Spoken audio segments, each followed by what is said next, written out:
Hi friends, welcome to Brindha novel. உங்கள் மனதிற்கு பிடித்த இனிய காதல் கதைகளை உணர்வுபூர்வமாக அனுபவிக்க நம்ம சேனலை சப்ஸ்கிரைப் பண்ணிக்கோங்க. இப்போ வாங்க கதைக்குள்ளே போகலாம். என் உயிராக வந்தவளே, எபிசோட் 44.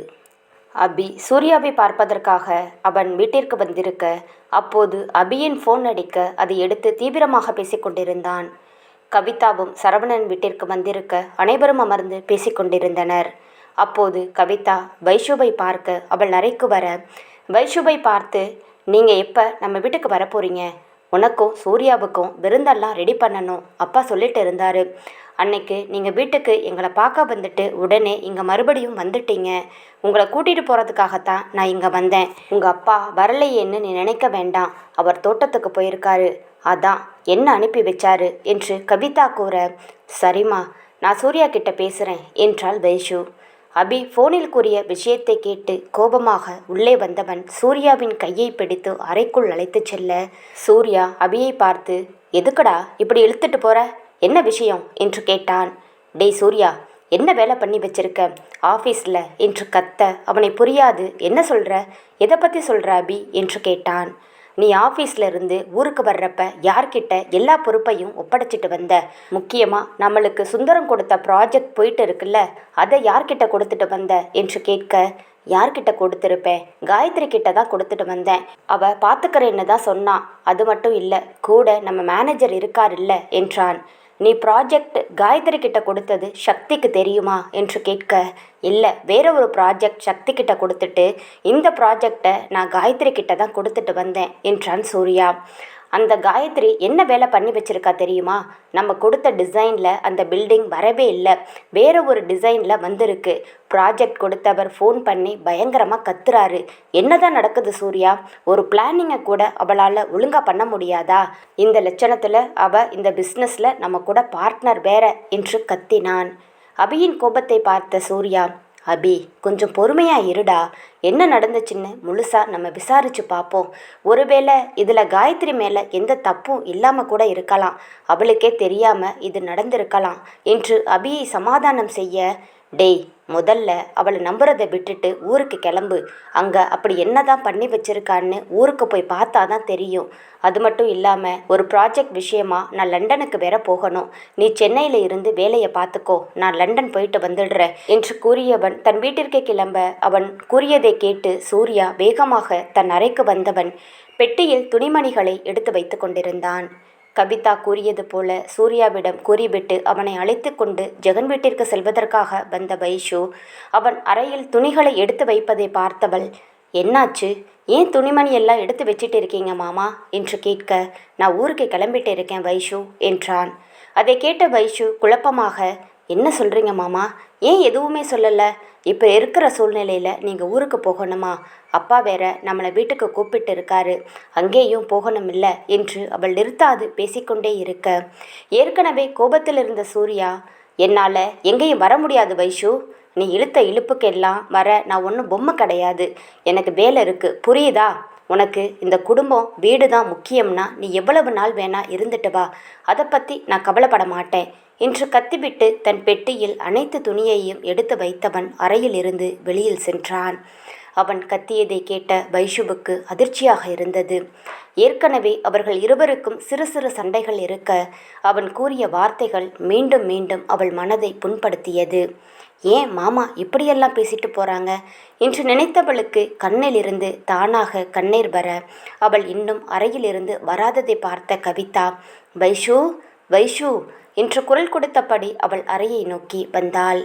சூர்யா அறையை நோக்கி வந்து கொண்டிருந்த கவிதா அப்பொழுது சூர்யா தன் கையில் பெட்டியுடன் வருவதை பார்த்தவள், என்னாச்சு சூர்யா, பெட்டியெல்லாம் எடுத்துட்டு எங்கே போகிற என்று கேட்க, சூர்யா கவிதாவின் அருகில் வந்து, அத்தை ஆஃபீஸில் ரொம்ப முக்கியமான வேலை, கண்டிப்பாக நான் போயே ஆகணும், நீங்கள் என்னை கொஞ்சம் புரிஞ்சுக்கோங்க, என்னை எதுவும் தப்பாக நினச்சிக்காதீங்க அத்தை என்றான். சூர்யா கூறியதை கேட்ட கவிதாவுக்கு என்ன சொல்வதென்று தெரியவில்லை. திருமணமாகி முதலில் இருவரும் தங்கள் வீட்டில் வந்து தங்கப்போவதை நினைத்து மகிழ்ச்சியாக இருந்தவளுக்கு அவன் கூறிய பதில் கஷ்டத்தை கொடுத்தது. சரி சூர்யா, நீ மட்டும் போறியா இல்லை வைஷுவையும் கூட்டிகிட்டு போறியா என்று கேட்க, இல்லை அத்தை, வைஷு கொஞ்ச நாள் உங்கள் கூடவே இருக்கட்டும், பாவம் அவ உங்களை விட்டு பிரிஞ்சு ரொம்ப கஷ்டப்பட்டுட்டு இருந்தா. நான் வேலையை முடிச்சிட்டு கண்டிப்பாக வந்து அவளை கூட்டிகிட்டு போகிறேன். மாமா கிட்ட சொல்லுங்க, அப்புறம் எதனா தப்பாக நினச்சிக்க போகிறாரு என்று கூற, சரிப்பா நான் சொல்கிறேன் என்று கூறவும் சூர்யா அவரை பார்த்து சிறு புன்னகையுடன் தலையை அசைத்துவிட்டு நேராக கீழே இறங்கி வர, சரவணன், டேய் என்னடா பெட்டியோட வர்ற என்று கேட்க, அப்பா ஆஃபீஸில் ஒரு பிரச்சனை, நானும் அபியும் கண்டிப்பாக போயே ஆகணும் என்றான்.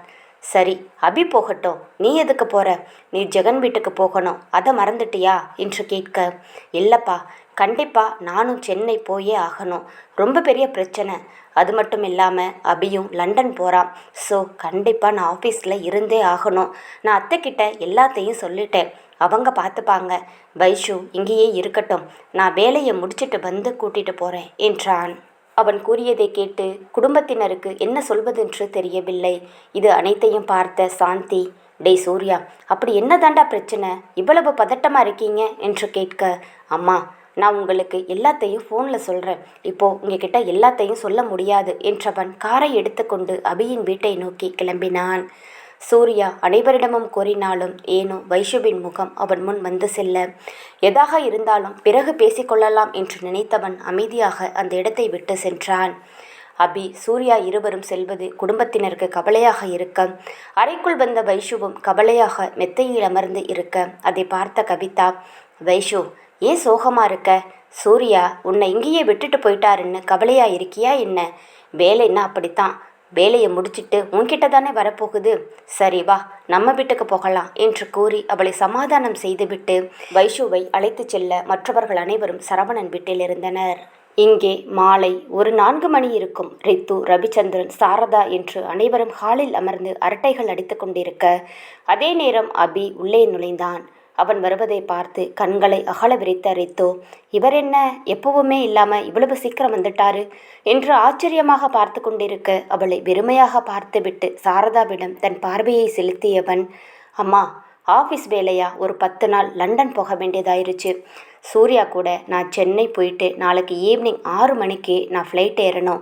அதனால் ரித்து இங்கேயே இருக்கட்டும், இன்னும் 1 ஹவரில் நான் கிளம்பணும் என்று சொல்லிவிட்டு இப்போது ரவிச்சந்திரனை பார்த்து, அப்பா நான் ரெடியாகிட்டு வந்துடுறேன், சூர்யா இன்னும் கொஞ்சம் நேரத்தில் வந்துடுவான், அவனும் நானும் சென்னை கிளம்புறோம் என்று சொல்ல, அவரும் சரி அபி என்றபடி தலையசைத்தார். அம்மா நான் ட்ரெஸ் பேக் பண்ண போகிறேன் என்று சொல்ல, சரிப்பா நான் சாப்பிட ஏதாச்சும் பண்ணித்தரேன் என்றார் சாரதா. இல்லைம்மா வீணா கஷ்டப்படாதீங்க, நான் வழியில் சாப்பிட்டுக்கிறேன் என்று சொன்னவன் ரித்துவை ஒரு அழுத்தமான பார்வை பார்த்துவிட்டு படிக்கட்டுகளில் ஏறினான். அவன் வெளிநாடு செல்ல வேண்டும் என்று சொல்லும்போதே ரித்துவின் முகம் வாடி போய்விட்டது. செல்லும் அவனையே பார்த்தபடி அமர்ந்திருக்க அவளின் மனநிலையை உணர்ந்த சாரதா, ரித்து மேலே போய் அவனுக்கு ட்ரெஸ் பேக் பண்ண ஹெல்ப் பண்ணு போ என்று அனுப்பி வைக்க அவளும் சரி என்றபடி தலையை இசைத்துவிட்டு அறையை நோக்கி வந்தாள். அபி பெட்டியில் துணிகளை எடுத்து வைத்து கொண்டிருக்க கீழே இருந்து தன் அறைக்குள் வந்த ரித்து கதவை தாளிட்டு விட்டு அவன் அருகில் சென்று நிற்க, என்னடி இன்னும் 10 நாள் என் தொல்லை இல்லாமல் இருக்க போகிற சந்தோஷந்தானே என்று சிரித்து கொண்டே நக்கலாக கூற, அடுத்த நொடியே அவனை கட்டி அணைத்து அழத் தொடங்கியிருந்தாள் ரித்து. அவள் அவ்வாறு அழவே மனம் இலகி போன அபி அவளை தன்னிடமிருந்து பிரித்து முகத்தை ஏந்தி கொண்டவன், ரித்து இப்போ எதுக்கு அழற என்று கேட்க, 10 நாள் உங்களை விட்டு இருக்க முடியாது அபி, என்னையும் உங்கள் கூடவே கூட்டிகிட்டு போகிறீங்களா என்று அவள் குழந்தை போல முகத்தை வைத்து கொண்டு சொல்ல, அவள் கண்களை மெதுவாக துடைத்து விட்டவன், என் செல்லம் உன்னை கூட்டிகிட்டு போகிறதா இருந்தா விட்டுட்டு போவனாடி, அங்கே நான் வேலைன்னு சுற்றிட்டு இருப்பேன், உன் கூட டைம் ஸ்பெண்ட் பண்ணவே முடியாது. இங்கேயாச்சும் வீட்டில் அம்மா அப்பா எல்லாரும் இருக்காங்க, அங்கே நீ தனியாக தான் இருக்கணும், யாருமே இல்லாமல் எப்படி இருப்ப? ஜஸ்ட் 10 டேஸ் தான், வேலை முடிஞ்சதும் அடுத்த ஃப்ளைட்லேயே உன் அபி உன்கிட்ட ஓடி வந்துடுமே என்று குழந்தைக்கு சொல்வது போல் சொல்ல, அவளோ கேட்காமல் அடம் பிடிக்க ஆரம்பித்தாள். மற்ற டைம் வேலையாக இருந்தாலும் எப்போ வரீங்களோ அப்போவே ஒன்றா இருக்கலாம், ப்ளீஸ் என்னை கூட்டிகிட்டு போங்க, நான் உங்களை தொந்தரவு பண்ண மாட்டேன், ப்ளீஸ் அபி நானும் வரேன் என்று அவள் அழாத குறையாக கெஞ்ச, பெருமூச்சு எடுத்துவிட்ட அபி அவள் கன்னத்தை செல்லமாக கிள்ளியபடி, செல்லம் வம்பு பண்ணக்கூடாதுடா, நான் பாவம் இல்லை, நீ இப்படியெல்லாம் சொன்னா எப்படி என்னால் போக முடியும்? முக்கியமான வேலை இருக்குடா. அதனால தான் நான் போக வேண்டியதாகிடுச்சு. எனக்கு மட்டும் உன்னை கூட்டிகிட்டு போக ஆசை இல்லையா என்ன?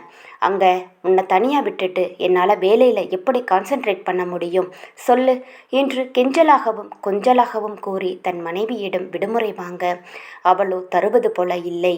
குச்சி மிட்டாயை கையில் இருந்து பிடுங்கிய குழந்தை போல முகத்தை தூக்கி வைத்து கொண்டு கட்டிலில் அமர்ந்து கொள்ள தானும் சென்று அவள் அருகில் அமர்ந்து கொண்டவன் அவள் முகத்தை ஏந்தியபடி, இப்படி முகத்தை உருன்னு வச்சுக்கிட்டு தான் என்ன வழி அனுப்புவியா? நானும் என்னமோ ஏதோன்னு நினைச்சேன் என்று அவன் சொல்ல அவனை புரியாது பார்த்தவள், என்ன நினைச்சிங்க அபி என்றாள்.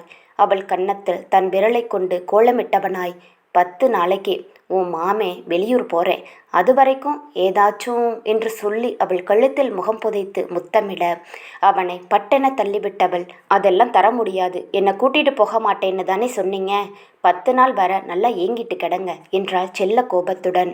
அவள் கூறியதை கேட்டவன் செல்லமாக முறைத்து உதட்டை பிதுக்கியபடி அவளை பாவமாக பார்த்த அபி, என்ன ஏங்க வைக்கிறதுல உனக்கு அவ்வளவு ஒரு சந்தோஷம் அப்படித்தானே ராட்சசி? கொடுக்காட்டி போடி உன் பேச்சுக்கா என்று தன் உதட்டை சுளித்து கொண்டு எழுந்தவன் துணிகளை பெட்டியில் வைக்க ஆரம்பித்தான். அவன் கோபத்தை கூட ரசித்தவள் சிரித்து கொண்டே அவன் முன்னே சென்று நிற்க அவனும் ஏகத்திற்கு முறைத்தபடி, என்னடி சிரிப்பு, தூரம் போடி, நான் ரெடியாகணும் என்று அதட்டினான். அவளோ அசராது அவன் அருகில் இன்னும் ஒன்றியபடி நின்றவள் அவன் முகத்தை ஏந்தி தன்னை பார்க்கச் செய்து தன் பார்வையால் அவனை உருக வைத்தாள். தன் கணவனின் தாபம் நன்கு அறிந்தவள் அவனை அதற்கு மேலும் தவிக்க விட அவள் விரும்பவில்லை. இதழ் மலர புன்னகைத்தவள், பத்திரமா போயிட்டு சீக்கிரமா வாங்க, வேலன்னு உடம்பை கெடுத்துக்காதீங்க, நேரத்துக்கு சாப்பிடுங்க, அப்புறம் இங்கே ஒருத்தி உங்களையே நினச்சிட்டு இருக்கான்னு அப்பப்போ நினச்சி கால் பண்ணுங்க என்று சொல்லி அவள் கண்களை இமைக்க அவனும் புன்னகைத்தபடி சரிங்க மேடம் என்று தலையாட்டினான். கண்கள் முழுக்க ஏக்கம் கொண்டு அவனை ஒரு பார்வை பார்த்தவள், ஐ லவ் யூ அபி என்று கலங்கிய குரலில் கூறி இருக்க அணைத்து கொள்ள என்னதான் செய்வான் அவன்? சும்மாவே அவனுக்கு போக மனம் கிடையாது. இதில் வேறு அவள் கலங்குவதும் அழுவதுமாக இருக்க தன்னையே நொந்து கொண்டான். அவளை தன்னிடமிருந்து பிரித்தவன், வேலை சீக்கிரம் முடிஞ்சா 1 வாரம் கூட ஆகாது, நீ இவ்வளவெல்லாம் ஃபீல் பண்ணாத, டைம் கிடைக்கும் போதெல்லாம் என் செல்ல தங்கத்துக்கு நானே கால் பண்ணுறேன், ஓகேவா என்று அவள் கன்னத்தை தழுவ அப்போதும் அவள் கண்களில் கண்ணீர் துளி எட்டி பார்த்தது. அதை பட்டென துடைத்து விட்டவன், ப்ளீஸ்டா அழாத என்று அவன் முகம் சுருக்கியபடி கூற அதை கண்டு தன்னை கட்டுப்படுத்திய ரித்து, நான் ஒருத்தி கிளம்புற நேரத்தில் அழுதுகிட்டே, நான் அழலை அபி, நீங்கள் ஃபீல் பண்ணாதீங்க, பத்திரமா போயிட்டு வாங்க என்று சொல்லி மெலிதாக புன்னகைத்தாள். அவனுக்கு ஏனோ மனம் கனமாகி போனது. எப்போதும் குறும்பாகவும் விளையாட்டாகவும் பேசுபவள் இன்று அளவே அவனால் அதை தாங்கிக் கொள்ள முடியவில்லை. அவனின் அவ்வாறான உதிர்ந்த முகத்தை பார்த்தவள், ஐயோ அபி, நான் தான் ஏதோ சின்ன குழந்தையாட்டும் அலறேனா? நீங்களும் உங்கள் முகத்தை இப்படியா வச்சுக்குவீங்க? என்னை பற்றி கவலைப்படாதீங்க, ஐ எம் ஓகே என்று தன்னை இயல்பு நிலைக்கு கொண்டு வந்தவள் அவன் கையில் இருந்த துணியை வாங்கியபடி, நீங்கள் ரெடியாகுங்க, நான் பேக் பண்ணுறேன் என்று துணிகளை பெட்டிக்குள் அடுக்க ஆரம்பித்தாள். அவன் முகம் இப்போதும் வாடிப்போயிருக்க தன் குறும்பு பேச்சை மீண்டும் தொடர்ந்தபடி, அபி 10 நாளெல்லாம் இல்லை, சட்டு புட்டுன்னு வேலையை முடிச்சுட்டு 5 நாளில் வீட்டுக்கு வர பாருங்க, இல்லை அவ்வளவுதான், அப்புறம் வெளியே போகும்போது சிம்பிளாக ட்ரெஸ் பண்ணுங்க, ஸ்மார்ட்டாக எல்லாம் போக வேண்டாம், கண்டவ பார்த்து சைட் அடிக்க போறா என்று அவள் சீரியஸாக சொல்லி கொண்டிருக்க அவனும் கண்கள் இமைக்காது அவள் பேசுவதை பார்த்து ரசித்து கொண்டிருந்தான். இப்போது அவனும் அவளை சீண்டும் விதமாக, கண்டவ பார்த்தா நான் என்னடி பண்ணட்டும், அழகா பிறந்தாலே இதுதான் பிரச்சனை என்று அழுத்து கொள்ள, ஆமாம் ரொம்ப அழகுதான் என்று நக்கலாக சொல்லி அவளும் உச்சு கொட்டினாள். அவன் ரித்து என்று அழைக்க அவளும் சொல்லுங்க அபி என்றாள் ஆசையாக.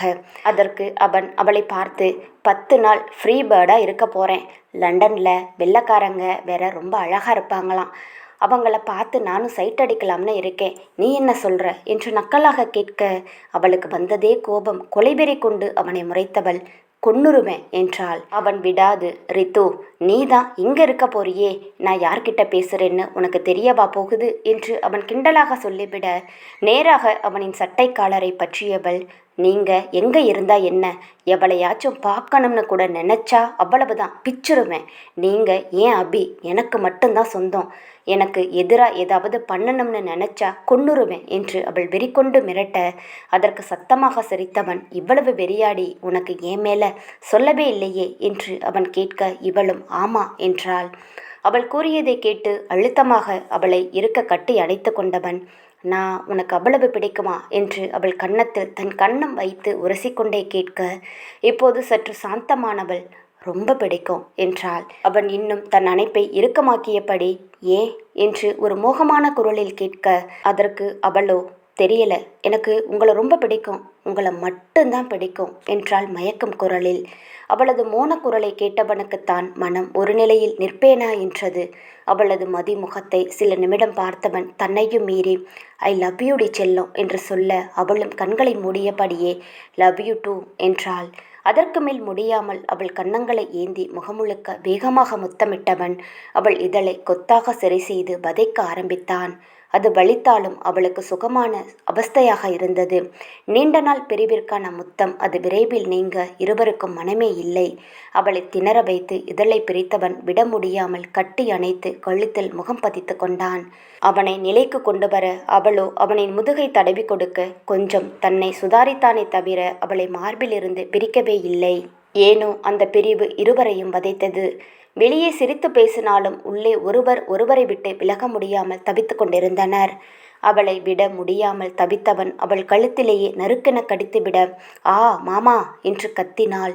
சட்டென நிமிர்ந்து அவளை பார்த்தவன், நான் வர்ற வரைக்கும் இந்த தழும்பு தான் என் சின்னம், நீ இதை பார்க்கும்போதெல்லாம் என் ஞாபகம்தான் உனக்கு வரணும் என்று அவன் கொஞ்சலாக கூற அவனை செல்லமாக முறைத்தவள், நீங்க அங்கு ஜாலியா இருப்பீங்க, நான் உங்களை நினச்சிட்டு இருக்க, எனக்கு மட்டும் என்ன சின்னமா என்று அவள் உதட்டை சுளித்து கொள்ள, நீயும் கொடுடி, உன்னை யாரு வேணாங்கிறா என்றதும் உடனே அவள் கன்னத்தை நோக்கி செல்ல அவளை இரு என்று தடுத்து நிறுத்தியவன் தன் சட்டை பட்டனை கழட்டியபடி தன் மார்பை சுட்டி காட்டியவன், இங்க வேணும் என்று சொல்ல அவன் மார்பை கரம் கொண்டு தொட்டு தழுவியவள் அதில் அழுத்தமான முத்தம் ஒன்றை பதித்து பிரிந்தாள். என்னடி சின்னம் தர்றேன்னு குதிச்ச முத்தம் மட்டும்தானா என்று அவன் கேட்க, அதற்கு அவளோ, விளையாட்டுக்கு கூட என் அபிக்கு நான் வலியை தர விரும்பலை, நீங்களே என்னை மறக்க நினைச்சாலும் என் காதல் உங்களை நினைக்க வச்சுட்டே தான் இருக்கும் என்று சொல்லி கட்டி அணைத்து அவன் மார்பிலேயே அழுத்தமாக முகத்தை புதைத்து கொள்ள அவளது ஒவ்வொரு வார்த்தையிலும் உருகி போனவன் அவள் காதலில் கரைந்து கொண்டே சென்றான். இருவரும் வெகு நேரமாக இப்படியே இருக்க அவன் தொலைபேசி ஒலிக்கவே தன்னிலை அடைந்து பிரிந்தார்கள்.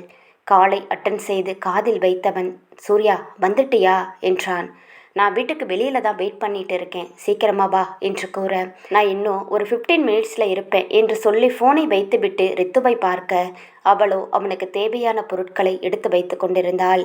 அபியும் உடையை மாற்றிக்கொண்டு கிளம்பியிருக்க, அபி இவ்வளவுதானா இல்லை வேற ஏதாச்சும் பேக் பண்ண இருக்கா என்று ரித்து கேட்க, இல்லை என்பது போல் தலையை ஆட்டியவன் அவள் நெற்றியில் அழுந்த முத்தமிட்டபடி, மிஸ் யூ ரித்து என்று ஏக்கம் கொண்டு சொல்ல அவள் கரத்தை எடுத்து தன் கன்னத்தில் அழுத்தமாக புதைத்து கொண்டவள், மிஸ் யூ டூ அபி என்றாள்.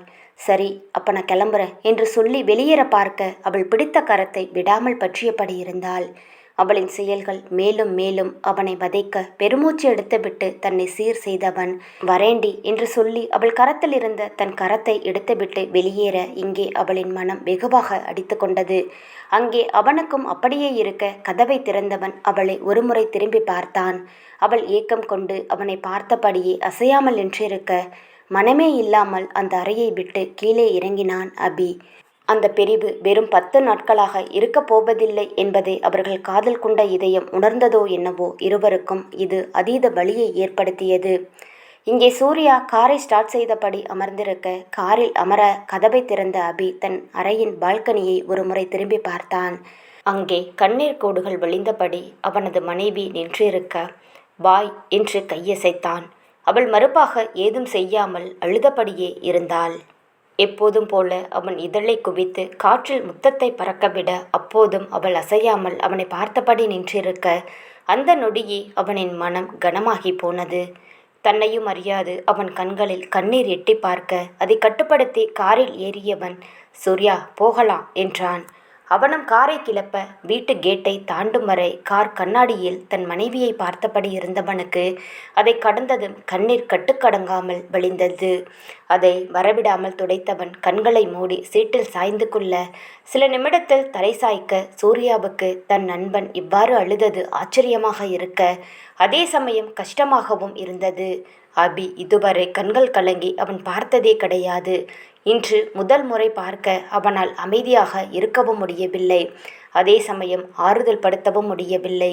சில நிமிடத்தில் தன்னை ஆசுவாசப்படுத்திய அபி இயல்பு நிலைக்கு திரும்பியவன் சூர்யாவை பார்த்து, டேய், நான் அழுதத வெளியில சொல்லிடாத, கெத்து போயிரும் என்று சொல்லி புன்னகைக்க அவனையே பார்த்தபடி இருந்த சூர்யா, உனக்கு ரித்துனா ரொம்ப பிடிக்கும்ல என்று கேட்க அதற்கு லேசாக புன்னகைத்தவன், என்னடா இப்படி கேட்குற, ஏன் உனக்கு வைஷுவை பிடிக்காதா என்றான் நக்கலாக. அதற்கு சூர்யா இதழ் மலர புன்னகைக்க அபி பேச்சை தொடர்ந்தான். டேய் சூர்யா, உன்னை விட காதல்ல நான் தான் சீனியர். அதோட ஆழத்தை நல்லாவே உணர்ந்ததுனால சொல்கிறேன். தன்னையே மறந்து வேறு ஒருத்தங்களுக்காக வாழ்கிறது என்பது ரொம்ப அழகான விஷயம். அது காதலில் இருந்தால் மட்டும்தான் முடியும். ஆனால் தலைக்கணத்தோட சுத்துற நம்மளை திருத்தி மனுஷங்க ஆக்குறாங்க பாரு இந்த பொண்ணுங்க, கிரேட்டு தாண்டா. ஒரு தடவை கல்யாணம் ஆகிடுச்சுன்னு வையேன், அப்புறம் பொண்டாட்டியோட ராஜ்யந்தான் என்று சொல்லி சிரிக்க, டேய் என்னடா இப்படி சொல்கிற, ரித்து ரொம்ப அமைதியாக இருக்காங்க என்று கூற, யாரு அவளா, நல்லா சொன்னப்போ, அவள் வெளியில தான் சாது, ஆனால் என்கிட்ட சவுண்டு சரோஜா என்று அழுது கொண்டே சொல்ல, அதற்கு சூர்யா வாய்விட்டு சிரித்தான். அவனை ஏகத்திற்கு முறைத்த அபி, நீ சிரிடா சிரி, உன்னை பார்த்து சிரிக்கிற நாள் வராமலா போயிடும் என்று சொல்ல அவசரமாக நாக்கை கடித்தவன், சாரி அபி என்றான். அபி தொடர்ந்தபடி, சூர்யா, நான் வர மேக்ஸிமம் 10 நாள் இல்லை, அதுக்கு மேலேயும் ஆகலாம். கம்பெனி கன்ஸ்ட்ரக்ஷனை ஒரு நாளைக்கு 2 தடவையாச்சியும் போய் பாரு, கொஞ்சம் ஃபினிஷிங் பாக்கி இருக்கு என்று சொல்ல அவனும் சரி அபி என்றபடி தலையசைத்தான். இப்படியே இருவரும் பேசியபடியே சென்னை வந்து சேர்ந்திருந்தனர். அபியை அவன் வீட்டில் இறக்கிவிட்ட சூர்யா நேராக தன் வீட்டிற்கு சென்றான். தன் வீட்டிற்குள் வந்த அபி ஃப்ரெஷ்அப் ஆகிவிட்டு தன் மனைவிக்கு தொலைபேசியில் அழைத்தான். ஒரே ரிங்கில் காலை அட்டன் செய்தவள் ஹலோ அபி என்று கூற, ஏய் என்னடி, எப்போ கால் வரும்னு வெயிட் பண்ணிட்டு இருந்தியா என்று அபி கேட்கவே அவளும் ஆமா என்றாள். சரி, இப்போ மணி ஆச்சு, சமத்தா படுத்து தூங்கு, நான் மார்னிங் கால் பண்ணுவேன் ஓகே என்று கூற அவளும் சரி அபி என்றாள். ஓகேடி செல்லம், பாய் என்று ஃபோனை அவன் கட் செய்துவிட அவளோ ஃபோனை வைத்துவிட்டு அந்த பால்கனியின் தரையில் படுத்து கொண்டாள். அவளால் அறைக்குள் செல்லவே முடியவில்லை. நேற்று இரவு ஒன்றாக இருந்தார்கள். இன்று அவன் இல்லாமல் அந்த அறையே வெறுமையாக இருந்தது. அவளுக்கு இப்போதே நான் இல்லாமல் போனா என் தொந்தரவை மிஸ் பண்ணபடி என்று அவன் சொன்னது வேறு நினைவு வர அவள் கண்களில் கண்ணீர் நிற்காமல் புரண்டு ஓடியது. ஆமாபே, நீங்கள் சொன்ன மாதிரி உங்கள் தொந்தரவை நான் ரொம்ப மிஸ் பண்ணுறேன் என்று அவள் உதடுகள் தன்னிச்சையாக முணுமுணுக்க அவனது கரம் அவளை அணைத்து கொள்ள ஈரமுத்தம் அவளது கழுத்தின் வளைவில் பதிந்தது. கண்களை மூடி அதில் இன்பம் காண அவன் இல்லை என்பது நினைவு வர பட்டென திரும்பி பார்த்தாள். அங்கே அவன் இல்லாமல் வெறும் சுவர் காட்சியளிக்க ஏமாற்றத்தோடு மீண்டும் தன்னை திருப்பிக் கொண்டவள் அழுதபடியே அவனுக்காக ஏங்கி தவிக்க ஆரம்பித்தாள். ரித்து இன்றே இப்படி என்றால் வரும் நாட்கள் எப்படி இருக்கப் போகிறாள்? சூர்யா வீட்டிற்கு வந்து சேர நள்ளிரவு ஆகியிருந்தது. வீட்டுக்குள் நுழைந்த சூர்யா நேராக தன் அறைக்கு சென்று குளித்து முடித்து மெத்தையில் படுத்தவனுக்கு நினைவு முழுவதும் வைஷுவையே சுற்றியிருந்தது. தன் அறையில் அவளுடன் இருந்த நினைவுகளும் அவள் தன்னை பார்த்து கொண்டது என அனைத்தும் நினைவு வர அவன் கண்கள் கலங்கியபடி, உன்னை எவ்வளவு அதிகமாக காதலிக்கிறேன் தெரியுமா, ரொம்ப கஷ்டமாக இருக்குது. ஊருக்கு போகிறதுக்கு முன்னாடி இருந்தே நீ என்கிட்ட சரியாகவே பேசலை இல்லை, அதுவே எனக்கு ரொம்ப கஷ்டமாக இருந்தது. இப்போது உன்னுடைய இந்த பிரிவு ரொம்பவே கொடுமையாக இருக்குது என்று வாய்விட்டு புலம்பியவன் அருகில் இருந்த தலையணையை எடுத்து கட்டி அணைத்தபடி கண்ணுறங்கினான். மறுநாள் காலை விடிய சூர்யா குளித்து முடித்து அலுவலகத்திற்கு செல்ல தயாராகி வீட்டிலிருந்து வெளியில் வரும் நேரம் காயத்ரி அவனை தேடி வீட்டிற்கு வந்திருந்தாள். சூர்யாவை பார்த்ததும் காயத்ரி வேகமாக சென்று அவனை கட்டி அணைத்து கொண்டவள், I miss you so much baby, உன்னை ரொம்பவே மிஸ் பண்ண தெரியுமா என்று கூற தன்னிடமிருந்து வேகமாக அவளை பிரித்த சூர்யா, காயத்ரி, முதல்ல ஆஃபீஸில் என்ன நடந்துச்சு, எல்லா பிரச்சனைக்கும் நீதான் காரணம்னு அபி சொல்கிறான், இது உண்மையா?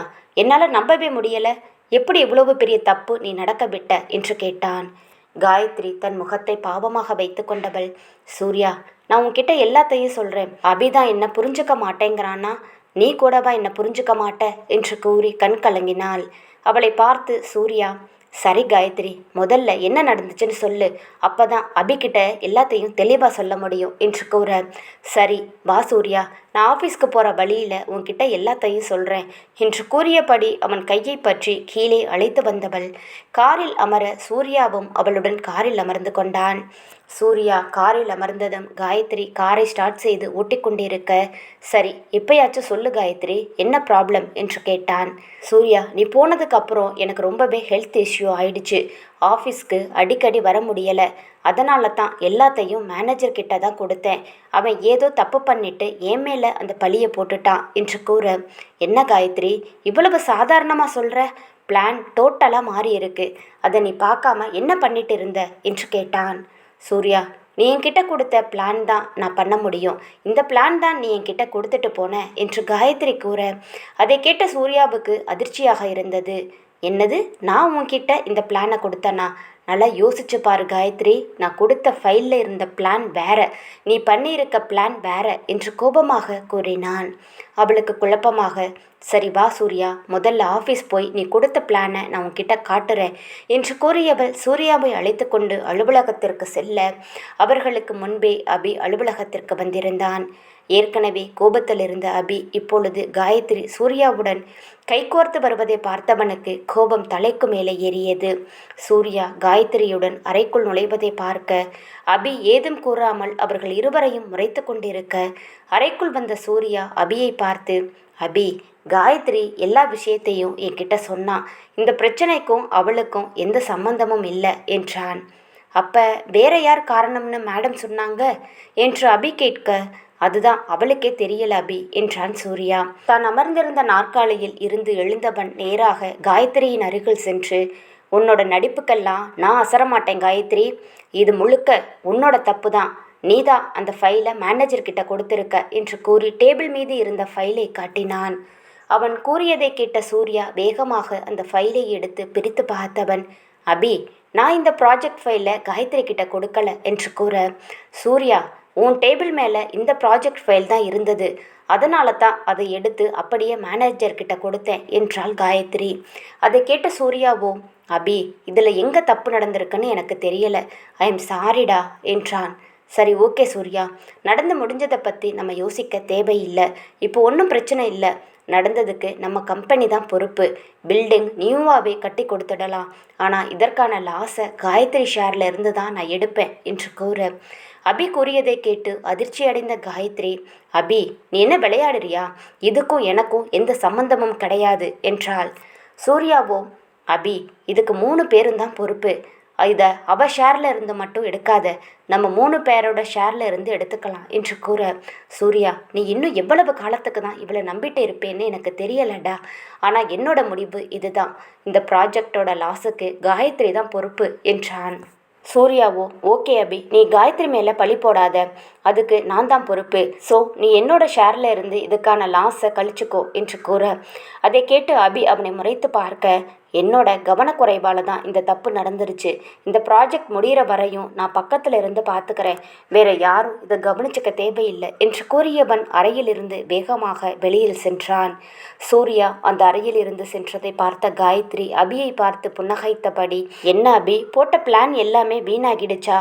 நீ என்ன இந்த ப்ராஜெக்டில் இருந்து எடுக்கணும்னு நினச்ச, இதே காரணமாக வச்சு சூர்யாவை என்கிட்ட இருந்து பிரிக்கணும்னு நினச்ச. ஆனால் இது ரெண்டுமே முடியாது போச்சு. இப்போ சொல்கிறேன், நல்லா கேட்டுக்கோ. இந்த ப்ராஜெக்டை மாற்றினது நான் தான். ஏன் தெரியுமா? அப்போ தான் சூர்யா என் கூட இருப்பான். இந்த ப்ராஜெக்டை அவன் முழுசாக பார்த்துப்பான். இல்லைன்னா அந்த வைஷு பின்னாடி தான் சுற்றுவான் என்று தன் பற்களை கடித்தபடி கூறினாள்.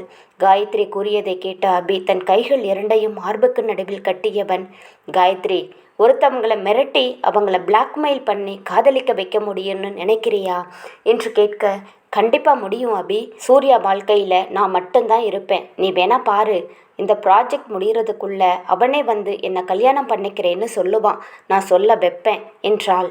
அப்போது நல்லா இதை கேட்டுக்கோ காயத்ரி, இந்த ப்ராஜெக்ட் முடிகிறதுக்குள்ள அவன் வாயாலேயே இந்த ஆஃபீஸை விட்டு உன்னை வெளியே போக வைக்கலை, என் பேர் அபி கிடையாது என்றான். பார்க்கலாம் யார் சொல்கிறது நடக்குதுன்னு என்று காயத்ரி கூறியவள் சூர்யாவை பார்ப்பதற்காக அங்கிருந்து வெளியில் செல்ல, அதை பார்த்த அபி அருகில் இருந்த சுவற்றில் வேகமாக குத்தியவன், உன்னை விடமாட்டேன் காயத்ரி, கண்டிப்பாக விடமாட்டேன். சூர்யா கிட்ட இருந்து உன்னை பிரிச்சே தீருவேன் என்று கூறியபடி மீண்டும் தன் நாற்காலியில் சென்று அமர்ந்து வேலை செய்ய தொடங்கினான். அபி அறையிலிருந்து வெளியில் வந்த சூர்யா என்ன செய்வதென்று தெரியாமல் அமைதியாக நிற்க அவன் பின்னால் வந்த காயத்ரி, சூர்யா காலையிலிருந்து எதுவுமே சாப்பிடல, நம்ம போய் சாப்பிட்டு வரலாமா என்றாள். இல்லை காயத்ரி, எனக்கு எதுவும் வேண்டாம், கொஞ்சம் என்னை தனியாக விடு என்று கூற, காலையிலிருந்து நான் ஒன்றுமே சாப்பிடல சூர்யா, ரொம்ப பசிக்குது என்று தன் முகத்தை பாவமாக வைத்துக்கொண்டு கூறுவதை பார்த்த சூர்யா, வா சாப்பிடலாம் என்று கூறியவன் அருகிலிருந்த ஹோட்டலுக்கு அவளை அழைத்துச் சென்று இருவரும் காலை உணவை சாப்பிடத் தொடங்கினர். சாரி சூர்யா, தப்பு ஏன் மேலே தான் என்று கூற, காயத்ரி இதை பற்றி நம்ம இதுக்கு மேலே பேச வேண்டாம், இந்த வேலையை சீக்கிரமாக முடிச்சு கொடுக்குற வழியை பார்க்கணும், இதை இப்படியே விட்டால் நம்மளுடைய பிஸ்னஸுக்கு ரொம்ப கெட்ட பேராயிடும், இதுக்கு மேலே இதை பற்றி பேசாத, சாப்பிட்டு சீக்கிரமா சைட்டுக்கு போகணும் என்று கூறியவன் அதற்கு மேல் ஏதும் பேசாமல் வேகமாக சாப்பிட்டு முடிக்க சூர்யாவும் சாப்பிட்டு முடித்து அவளுடன் சென்றான். மகா வீட்டில் எப்பொழுதும் காலையில் எழுந்திருக்கும் தீப்தி இன்று ஏனோ அறையிலிருந்து வெளியில் வராமலே இருந்தாள். மகாவோ என்னாச்சுங்க இந்த பிள்ளைக்கு, இவ்வளவு நேரம் தூங்க மாட்டாளே, ரூமில் இருந்து இன்னும் வெளியில் வரல, பிரவீன் கூட வரல என்று கேட்க, நீ இங்கே நின்று புலம்புறதுக்கு பேசாமல் அங்கே போய் பார்க்கலாம்ல என்றார் வேலன். அவர் கூறியதை கேட்ட மகா பிரவீன் அறைக்கு சென்று கதவை தட்ட, கதவை திறந்தபடி வெளியில் வந்த பிரவீன், சொல்லுங்கம்மா என்னாச்சு என்றான். என்னடா மணி என்ன ஆகுது, இன்னும் எழுந்திருக்காம இருக்கீங்க, எங்க தீப்தி இன்னும் தூங்குறாளா என்று கேட்க, தீப்தி காலையில் எழுந்து வெளியில் வந்துட்டாமா என்றான். அவன் கூறியதை கேட்டு அதிர்ச்சியடைந்த மகா, டேய் என்னடா விளையாடுறியா, தீப்தி கீழே இறங்கி வரலடா என்று கூற, என்னம்மா சொல்கிற என்று கூறியவன் சென்று அவளை தேட, மகாவோ நேராக பாத்ரூமிற்குள் சென்று கதவை திறந்து பார்க்க அங்கு தீப்தி மயங்கிய நிலையில் கீழே விழுந்திருந்தாள். தீப்தியை பார்த்த மகா, டேய் பிரவீன், தீப்தி இங்க இருக்காடா என்று கத்த, அவளின் குரலை கேட்டு ஓடி வந்த பிரவீன் அங்கு மயங்கிய நிலையில் இருந்த தீப்தியை பார்த்தவனுக்கு அதிர்ச்சியாக இருந்தது. அவளை தன் இரு கைகளால் தூக்கி கொண்டு மெத்தையில் படுக்க வைத்தவன், அம்மா என்னாச்சு தீப்திக்கு என்று கூறியபடி அவள் கன்னங்களை தட்டி கொண்டிருக்க, மகாவோ அவள் கைகளை தேய்த்தபடி தீப்தி தீப்தி என்று அழைத்து கொண்டே இருந்தாள். பிரவீன் அறையில் சத்தம் கேட்டு வேகமாக வந்த வேலன் அங்கு தீப்தி இருந்த நிலையை பார்த்து, மகா என்ன ஆச்சு என்று கேட்டார். தீப்தி மயக்கமாகி பாத்ரூமில் விழுந்துட்டு இருக்காங்க, இவ்வளவு நேரம் ஆகியும் இந்த பிரவீன் பையன் கூட பார்க்கல, தீப்தியோட பாதத்தை தேய்ச்சி விடுங்க என்று கூற, அதை கேட்ட வேலன் தீப்தியின் பாதத்தை தேய்க்க தொடங்கினான். அம்மா எனக்கு ரொம்ப பயமாக இருக்குது, ஹாஸ்பிட்டலுக்கு ஃபோன் பண்ணலாமா என்று பிரவீன் கேட்க, அதெல்லாம் ஒன்றும் இல்லடா, இந்த மாதிரி நேரத்தில் இப்படி மயக்கம் வர்றது சாதாரண விஷயந்தான் என்று கூறிக்கொண்டே இருக்க, தீப்தி மெல்ல தன் கண்களை திறந்து பார்த்தாள். தீப்தி கண்ணை திறந்தவுடன் தான் பிரவீனுக்கு உயிரே வந்தது போல் இருந்தது. பிரவீன் வேகமாக அவளை கட்டி அணைத்து கொண்டவன், என்னாச்சு பொண்டாட்டி, எப்படி மயக்கமாகி விழுந்த, என்னை கூப்பிட வேண்டியது தானே என்று கேட்க, இல்லை மாமா, எழுந்து பாத்ரூம் போனேன், தலை சுத்திடுச்சு, நான் உங்களை கூப்பிட்டேன், நீங்கள் அசந்து தூங்கிட்டு இருந்தீங்க என்றாள். அவள் கூறியதை கேட்ட பிரவீனுக்கு தன்மேல் கோபம் வந்தது. வேலனோ, சரிம்மா, இனிமே கொஞ்சம் ஜாக்கிரதையாக இரு, இந்த மாதிரி நேரத்தில் அடிக்கடி மயக்கம் வரும் என்று கூற, ஆமாம் தீப்தி, கொஞ்ச நாளைக்கு நம்ம ஜாக்கிரதையாக தான் இருக்கணும் என்று பேசிக்கொண்டே இருக்க, அதற்குள் வீட்டில் ஆட்களின் சத்தம் கேட்டது. வேலனோ, வீட்டுக்கு யாரோ வந்திருக்காங்க, நான் போய் பார்க்குறேன் என்று கூறியபடி கீழே இறங்கி போக, டேய் பிரவீன், நான் போய் தீப்திக்கு சூடா பால் கொண்டு வரேண்டா, பார்த்துக்கோ என்று கூறியபடி வேலனை தொடர்ந்து இறங்கி சென்றாள். மகா வேலன் இருவரும் கீழே இறங்கி வர அங்கு சாந்தி, வசந்தி, ராஜேஸ்வரி என அனைவரும் வந்திருந்தனர். அட, எல்லாரும் இவ்வளவு காலையில் வந்திருக்கீங்க, வாங்க வாங்க வந்து உட்காருங்க என்று மகா கூறி அவர்களுடன் பேசிக்கொண்டிருக்க, வேலனோ, மகா தீப்திக்கு பால் எடுத்துட்டு போய் கொடு என்றார். வேலன் கூறியதை கேட்டு வசந்தி, நானும் வந்ததுலேருந்து பார்க்குறேன், எங்கே தீப்தியை காணோம் என்று கேட்க, ஒன்றுமில்லன்னே, தீப்தி திடீர்னு காலையில் மயங்கி விழுந்துட்டு இருக்கா என்று கூற, அதை கேட்டவர்களுக்கு இந்த நேரத்தில் இப்படித்தான் இருக்கும் என்று நினைத்தவர்களுக்கு தீப்தியின் மீது கவலையாக இருந்தது. நான் வேணா மேலே போய் தீப்தியை பார்க்கட்டுமா என்று சாந்தி கேட்க, இருங்க அண்ணே, நானே அவளை கீழே கூட்டிட்டு வரேன் என்று பிரவீன் அறைக்கு சென்ற மகா தீப்தியை அழைத்து கொண்டு கீழே வர அவர்களுடன் பிரவீன் வந்தான். இன்று அவள் முகம் இன்னும் சோர்வாக இருப்பதை பார்த்த வசந்தி, என்ன தீப்தி இவ்வளவு சோர்வாக இருக்க, வாந்தி எடுத்தியா என்று கேட்க, நைட்டு ஃபுல்லாக வாந்திமா, தூங்கவே இல்லை என்றாள். நைட்டு ஃபுல்லாக தூங்கலை, அதனால தான் டல்லாக இருக்கா. நல்லா தூங்கி ரெஸ்ட் எடுத்தா சரியாக போயிடுவா என்று கூறியபடி சாந்தி தீப்தியின் அருகில் வந்து நிற்க, ராஜேஸ்வரி பாட்டியோ இந்த மாதிரி நேரத்தில் இப்படித்தான் இருக்கும் தீப்தி என்று கூறினார். வசந்தி தீப்தியின் கையை பற்றி தன் அருகில் அமர்த்தி கொண்டவர் அவர்களுடன் பேசத் தொடங்க மகாவுடன் பெண்கள் அனைவரும் பேசிக்கொண்டே இருந்தனர். வேலன் தனக்கு வேலை இருப்பதாக வெளியில் சென்றிருக்க பிரவீன் மட்டும் தனியாக நின்று கொண்டிருந்தான். பிரவீன், ஸ்டேஷனுக்கு போகலையாடா, என்ன பண்ணிட்டு இருக்க என்று மகா கேட்க, அப்பொழுதுதான் அவனுக்கு ஸ்டேஷன் நினைவு வர வேகமாக தன் அறைக்கு சென்றவன் குளித்து முடித்து ஸ்டேஷனுக்கு செல்வதற்காக காக்கி உடையை அணியத் தொடங்கினான். கண்ணாடி முன் நின்று தன்னுடைய காக்கி சட்டையை அணிந்து கொண்டிருந்தவனின் நினைவு முழுவதும் தீப்தியை சுற்றியிருந்தது. தான் குளித்து முடித்து வெளியில் வந்தால் ஒரு முயல் குட்டியைப் போல தன்னையே சுற்றி சுற்றி வருபவளை நினைத்தவனுக்கு ஒரு சிறு புன்னகை தோன்ற, ஐ மிஸ் யூ பொண்டாட்டி, நான் ரொம்ப மிஸ் பண்ணுறேன்டி என்று கூறியவன் தயாராகி கீழே வர ஹாலில் வசந்தியின் மடியில் தீப்தி படுத்து உறங்கிக் கொண்டிருந்தாள். பிரவீன் கீழே இறங்கி வருவதை பார்த்த மகா, அண்ணி நீங்க பேசுங்க என்று கூறியவள், சாப்பிட்டு போடா பிரவீன் என்று பிரவீனை பார்த்து கேட்டார். இல்லைம்மா, எனக்கு டைம் ஆயிடுச்சு, எதுவும் வேண்டாம் என்று கூறியவன் உறங்கிக் கொண்டிருந்த தீப்தியை பார்த்துவிட்டு அங்கிருந்த அனைவரிடமும் கூறியபடி வீட்டை விட்டு வெளியில் வந்தான். பிரவீன் பின்னாலே வந்த சாந்தி பிரவீன் என்று குரல் கொடுக்க, சாந்தியின் குரல் கேட்டு நின்றவன், சொல்லுங்க அத்தை என்று கேட்க, நான் ஒன்று சொன்னா நீ தப்பாக நினைக்க மாட்டியே என்றாள். அவன் குழப்பமாக, என்னத்தை சொல்ல போறீங்க, எதா இருந்தாலும் சொல்லுங்க, பரவாயில்ல என்று கூற, அவனின் அருகில் வந்து அவன் கையை பற்றியவள், பிரவீன், எனக்கு தெரியும் நீ தீப்தி மேலே உயிரையே வச்சிருக்க, அவளை பிரிஞ்சு உன்னால் இருக்க முடியாது. ஆனால் இந்த மாதிரி நேரத்தில் அவள் நம்ம வீட்டில் இருந்தால் கொஞ்சம் நல்லா இருக்கும் என்று கூற, அத்தை அது என்று ஏதும் கூற முடியாமல் அமைதியாக இருந்தான். உன் கஷ்டம் எனக்கு புரியாமல் இல்லை பிரவீன், ஆனால் இப்போது அவளோட ஹெல்த் ரொம்ப முக்கியம்.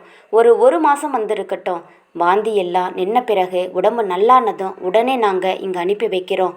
உனக்கு வேணும்னா நீயும் வந்து அங்கே இரு, அதுவும் உன் வீடு தானே என்று சாந்தி கூற, பிரவீன் தீப்தியை காலையில் பார்த்த நினைவு ஒரு முறை மனதில் வந்து செல்ல, சரிங்க அத்தை, நீங்கள் தீப்தியை கூட்டிகிட்டு போங்க, நான் ஸ்டேஷனில் வேலை முடிச்சிட்டு வீட்டில் வந்து அவளை பார்க்குறேன், சாப்பிட்டு போங்க அத்தை என்று கூறியவன் அதற்கு மேல் அங்கே நிற்காமல் தன் வண்டியை எடுத்துக்கொண்டு சென்றான். பிரவீன் கூறி சென்றதை சாந்தி மகாவிடம் கூற, அதை கேட்ட மகாவிற்கும் நிம்மதியாக இருந்தது. மகாவோ, எனக்கு தெரியும் அண்ணி, நீங்கள் சொன்னால் கண்டிப்பாக ஒத்துப்பான் என்று கூற, பிரவீனை பார்க்கவே ரொம்பவே பாவமாக இருக்குது என்றார். இதோ பாருங்க அண்ணி, மாசமாக இருக்கிறவங்க அம்மா அப்பா கூட இருக்கிறது ஒரு நிம்மதி தான். இவ்வளவு ஏன், நான் பிரவீன் வயிற்றில் இருக்கும்போது அடிக்கடி எங்கள் அம்மா கூட இருக்கணும்னு தான் ஆசைப்படுவேன். அதே மாதிரி தான் தீப்திக்கும் என்று கூற, தீப்தி உங்கள் வீட்டுக்கு மருமகளாக வர்றதுக்கு அவள் ரொம்ப கொடுத்து வச்சிருக்கணும் என்றார்.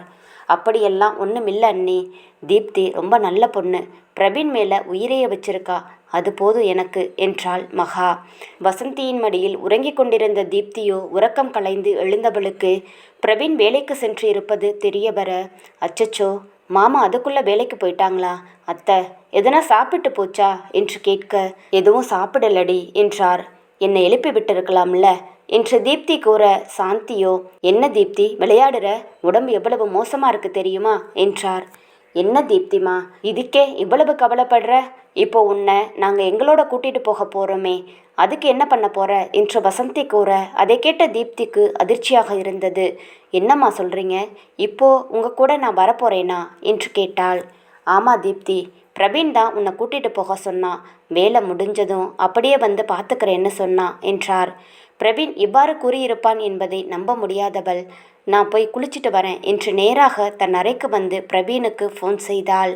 ஸ்டேஷனுக்கு வந்த பிரவீனின் நினைவு முழுவதும் தீப்தியே இருக்க, இனி அவள் இல்லாமல் தான் எப்படி இருக்கப் போகிறோம் என்று தெரியாமல் குழம்பிக் கொண்டிருக்கும் நேரம் அவன் ஃபோன் அடித்தது. தன் பாக்கெட்டில் இருந்த ஃபோனை எடுத்து பார்த்தவன் அதில் தன் வீட்டின் நம்பர் வந்திருக்க, கண்டிப்பாக தீப்தி தான் தனக்கு ஃபோன் செய்கிறாள் என்பதை புரிந்து கொண்டவன் அட்டன் செய்யாமல் தன் கையில் இருந்த ஃபோனை விரித்து பார்த்து கொண்டிருந்தான். பிரவீன் ஃபோன் தொடர்ந்து அடித்து கொண்டே இருக்க அதை அட்டன் செய்யாமல் கட்டாக அடுத்த 2 நிமிடத்தில் மீண்டும் அதே எண்ணிலிருந்து அழைப்பு வந்தது.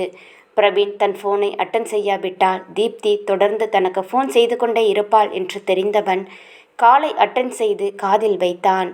பிரவீன் ஃபோன் அட்டன் செய்ததும், மாமா நான் தீப்தி பேசுகிறேன் என்று சொல்ல, தீப்தி ஏதாவது முக்கியமான விஷயமா என்று கேட்டான். ஏமாமா, முக்கியமான விஷயமா இருந்தாதான் உங்களுக்கு நான் ஃபோன் பண்ணணுமா, இல்லை நான் ஃபோன் பண்ணக்கூடாதா என்று கேட்க, இதோ பாரு தீப்தி, நான் ஏற்கனவே செம்ம டென்ஷனாக இருக்கேன், ஒழுங்கா எதுக்கு ஃபோன் பண்ணேன்னு விஷயத்த சொல்லு என்று கூற, ஏன் என்கிட்ட சொல்லாமலே நீங்கள் வேலைக்கு போயிட்டீங்க என்று கேட்க, இதை கேட்கவாடி ஃபோன் பண்ணுன, நீ தூங்கிட்டு இருந்த, உன்னை தொந்தரவு பண்ண வேண்டாம்னு வந்துட்டேன் போதுமா என்றான். என் அம்மா கூட நீங்கள் வீட்டுக்கு போக சொன்னதை அத்தை சொல்கிறாங்களே, உண்மையா, நீங்கள் சொன்னீங்களா என்று தீப்தி கேட்க, என்னை விட்டு போகாதடின்னு சொல்ல அவன் இதழ்கள் துடித்தாலும் அவளை நிலையை புரிந்து கொண்டு, ஆமாம் நான் தான் போக சொன்னேன் என்று கூறினான். நீங்கள் தானே மாமா எங்கள் அம்மா வீட்டுக்கு போகக்கூடாதுன்னு சொன்னீங்க, குழந்த கூட இங்கேருந்து பெற்றுக்கோன்னு சொன்னீங்க, இப்போ என்ன திடீர்னு போக சொல்கிறீங்க என்று தழுதழுத்த குரலுடன் கேட்க, அவள் அழுகின்றாள் என்று புரிந்து கொண்டவன், இதோ பாரு பொண்டாட்டி, நீ ரொம்ப வீக்காக இருக்க, உன்னை பக்கத்தில் இருந்து என்னால் பார்த்துக்க முடியாது, இப்போது எனக்கு நிறைய வேலை இருக்குது, காலையில் போனால் எப்போ வருவேன்னு எனக்கே தெரிய மாட்டேங்குது, அம்மா சொல்கிற மாதிரி கொஞ்ச நாள் நீ உங்கள் வீட்டில் இரு என்று கூறியவன் அதற்கு மேல் ஏதும் பேசாமல் அமைதியாக இருக்க, தீப்தி தன் கலங்கிய கண்களை அழுது அழுது துடைத்தவள், அப்போ உங்களால் என்னை விட்டு இருக்க முடியும் அப்படித்தானே என்று கோபமாக கேட்டாள். இவளிடம் அமைதியாக பேசினால் வேலைக்காகாது என்பதை புரிந்து கொண்டவன், உனக்கு என்னடி இப்போ பிரச்சனை, உங்கள் அம்மா வீட்டுக்கு தானே போக சொல்கிறேன், என்னமோ மாமியார் வீட்டுக்கு போக சொன்ன மாதிரி இப்படி கோபப்படுற, போகிறதும் போகாததும் உன் இஷ்டம்டி என்று கூறி ஃபோனை வேகமாக கட் செய்தான். அவன் கூறியதை கேட்டு மேலும் கோபப்பட்ட தீப்தி, நான் போகிறேன், நான் என் அம்மா வீட்டுக்கே போகிறேன், என்னை தேடி நீங்கள் அங்கே வருவீங்கல்ல, அப்போ வச்சுக்கிறேன், நான் பேசவே மாட்டேன் என்று புலம்பிக் கொண்டே குளித்து முடித்தவள் தன் உடைமைகள் அனைத்தையும் பெட்டியில் எடுத்து அடுக்கி வைத்து கொண்டிருந்தாள். பிரவீனை நினைத்து தீப்தி புலம்பிக் கொண்டே இருந்தாலும் ஏனோ அவள் கண்களில் இருந்து கண்ணீர் நிற்காமல் வந்து கொண்டே இருந்தது. என்ன போக சொல்லிட்டீங்கல்ல, பாருங்க உங்ககிட்ட நான் பேசவே மாட்டேன் என்று கூறியபடி டேபிள் மீது இருந்த அவன் ஃபோட்டோ, அவனது சட்டை அனைத்தையும் தன் பெட்டியில் மடித்து வைத்தவள் அதை தூக்க முடியாமல் தூக்கியபடி அறையிலிருந்து வெளியில் வந்தாள். அப்போது வெளியே சென்றுவிட்டு வந்த வேலன் கீழே இருந்து தீப்தியை பார்த்து வேகமாக மேலே ஓடிச் சென்றார். என்னம்மா இது, இந்த மாதிரி நேரத்தில் வெயிட்டை தூக்கிட்டு இருக்க, ஒரு குரல் கொடுத்தா நான் வந்து எடுத்துட்டு போக மாட்டேனா என்று கூறி அவளிடமிருந்து பெட்டியை வாங்கியவன் கீழே இறங்கி வர தீப்தி தன் கண்களை துடைத்து கொண்டு புன்னகையுடன் கீழே இறங்கி வந்தாள். சாந்தியோ போலாமா தீப்தி என்று கூற, தீப்தி மகாவின் அருகில் சென்றவர், அத்தை நீங்களும் எங்கள் கூட வந்து 2 நாள் இருக்கலாம்ல என்று கெஞ்சுதலாக கேட்க, வேலனோ மகாவை பார்த்து வேண்டாம் என்பது போல் கண்களால் செய்கை காட்டினான். அவன் செய்கையை புரிந்து கொண்ட மகா தீப்தியின் கன்னங்களை வருடியபடி, நீ போடா செல்லம், பின்னாடியே நான் வரேன் என்று கூறி அவளை சாந்தி வசந்தி ராஜேஸ்வரியுடன் அனுப்பி வைத்தாள். தீப்தி அங்கிருந்து சென்றதும் மகாவின் அருகில் வந்த வேலன், நீ போகலையா மகா என்று கேட்க, நான் தான் ஒரு குழந்தைய கையோட வச்சிருக்கேனே, அதை விட்டுட்டு எங்கே போகிறது என்று கூறி அவனை முறைக்க அவளின் பார்வையை கண்டு கொள்ளாதவன், மகா எங்கன்னா வெளியில் போகலாமா என்று கூறி அவள் கையை பற்றி அழைத்து கொண்டு செல்ல, இதுதாங்க குழந்தை இல்லாத வீட்டில் கிழவன் துள்ளி குதித்து விளையாடுறதுன்னு சொல்லுவாங்க என்றாள் நக்கலாக. அதை கேட்ட வேலன், ஏண்டி என்னை பார்த்தா உனக்கு என்ன கிழவ மாதிரியா இருக்கு, இன்னும் நம்ம வாழ வேண்டிய வாழ்க்கை எவ்வளவு இருக்கு தெரியுமா, அதுக்குள்ள கிழவனெல்லாம் சொல்லாதடி என்று அவளை அழைத்து கொண்டு சென்றான். இக்காதல் கதை தொடரும். இக்காதல் கதை உங்களுக்கு பிடித்திருந்தால் மறக்காமல் வீடியோவுக்கு லைக் அண்ட் சப்ஸ்கிரைப் பண்ணுங்கள். லைக் பண்ணும்போது ஹைப் அப்படிங்கிற ஆப்ஷனை கிளிக் பண்ணி உங்கள் ஸ்டார்ஸை கொடுங்க. Thank you friends.